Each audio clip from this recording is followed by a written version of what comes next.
Men moviy rangman. Meni tiriklik ramzi bo'lgan osmon va obi hayotga o'xshatishadi. Balki bilmassiz, men yaxshilik, donishmandlik va sadoqat rangiman. Hattoki Amir Temur bayrog'i ham moviy rangda bo'lgan. Bu men oq rang. Tinchlik va yorug'lik ramziman. Bilaman, oq rangi deganda ko'z oldingizga poklik, beg'uborlik va sof orzular keladi. Siz meni yaxshi ko'rasizmi? Men esa yashil rangman. Yangilanish ramzi, navqironlik, umid va shodlik timsoliman. Menga qarasangiz ko'zingiz quvnaydi. To'g'rimi? Meni unutmang. Men oq janoblarini moviy va yashil ranglardan ajratib turuvchi qizil chiziqlarman.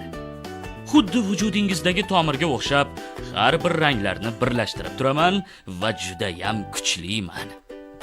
Yulduzchalar, qani o'z o'rningizga saf torting. Bizning navbatimiz keldi. Biz yarim oy va 12 yulduz tasvirimiz. Mening ma'nolarim ko'p. Navqironlik, tarixiy an'analar, e'tiqod va qadriyatlar ramzi deyishadi. Biz haqimizda ham turli o'xshatishlar bor. Kimdir tarixiy yilnomamizga, kimdir 12 viloyatga, kimdir 12 burchga, kimdir 12 oy davomida yulduzlar charaqlab turishiga qiyoslashadi. Qadimdan yurtimizda yulduzlar ilmi rivojlangan. Biz bu haqiqatga ham guvohlik qilamiz. Va bizning hammamiz O'zbekiston Respublikasi bayrog'ida birlashganmiz. Bayrog'imiz biz bilan yanada buyuk va chiroyli. Fikrimizga qo'shilasizmi?